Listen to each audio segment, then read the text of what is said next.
Atos dos Apóstolos, capítulo 12. Mais perseguições. Por essa época, o rei Herodes começou a perseguir algumas pessoas da igreja. Ele mandou matar à espada Tiago, o irmão de João. Quando viu que isso agradou os judeus, mandou também prender Pedro. Isso aconteceu durante a festa dos pães sem fermento.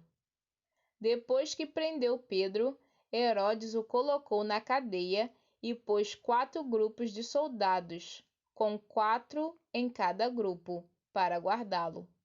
É que Herodes queria apresentá-lo ao povo depois do dia da Páscoa. E assim Pedro estava preso e era vigiado pelos guardas. Mas a igreja continuava a orar com fervor por ele. Pedro é libertado.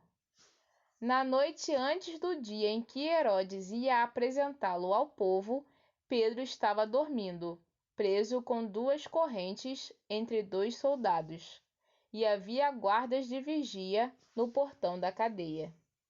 De repente, apareceu um anjo do Senhor e uma luz brilhou dentro da cela. O anjo tocou no ombro de Pedro, acordou-o e disse: "Levante-se depressa." Então as correntes caíram das mãos dele. "Aperte o cinto e amarre as sandálias", disse o anjo. E Pedro fez o que o anjo mandou. "Ponha a capa e venha comigo", ordenou o anjo. Pedro saiu da cadeia e foi seguindo o anjo. Porém não sabia se, de fato, o anjo o estava libertando. Ele pensava que aquilo era uma visão. Eles passaram pelo primeiro e pelo segundo posto da guarda e chegaram ao portão de ferro que dava para a rua. O portão se abriu sozinho e eles saíram. Andaram por uma rua e, de repente, o anjo foi embora. Então Pedro compreendeu o que estava acontecendo e disse: "Agora sei que, de fato, o Senhor mandou o seu anjo e me livrou do poder de Herodes e de tudo o que os judeus tinham a intenção de me fazer."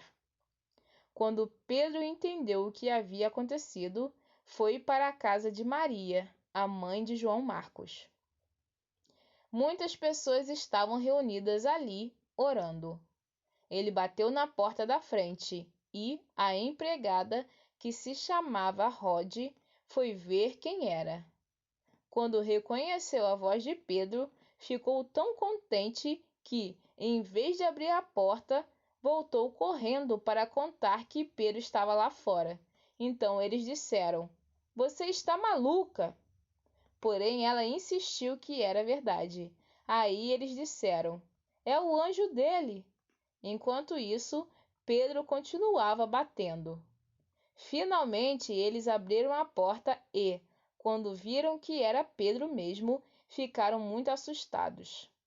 Ele fez um sinal com a mão para que ficassem quietos e contou como o Senhor o tinha tirado da prisão. "Contem isso a Tiago e aos outros irmãos", disse ele. Em seguida saiu dali e foi para outro lugar. Quando amanheceu, houve uma grande confusão entre os soldados, pois eles não sabiam o que tinha acontecido com Pedro. Herodes mandou que o procurassem, mas não o acharam. Então, depois de fazer perguntas aos guardas, mandou matá-los. Depois disso, Herodes saiu da região da Judéia e ficou algum tempo na cidade de Cesareia. A morte de Herodes. O rei Herodes estava com muita raiva dos moradores das cidades de Tiro e de Sidom. Então eles formaram um grupo e foram falar com Herodes. Primeiro conseguiram o apoio de Blasto, que era um alto funcionário do palácio. Aí pediram ao rei Herodes que fizesse as pazes com eles, pois os alimentos que a região deles recebia vinham do país do rei. Herodes marcou um dia com eles e nesse dia vestiu a sua roupa de rei, sentou-se no trono e começou a fazer um discurso. E o povo gritava: é um Deus e não um homem que está falando. No mesmo instante, um anjo do Senhor feriu Herodes, pois ele aceitou a honra que só Deus merece, e ele morreu, comido por vermes. Porém, a palavra de Deus era anunciada em toda parte e ia se espalhando. Barnabé e Saulo terminaram o seu trabalho e voltaram de Jerusalém, trazendo João Marcos consigo.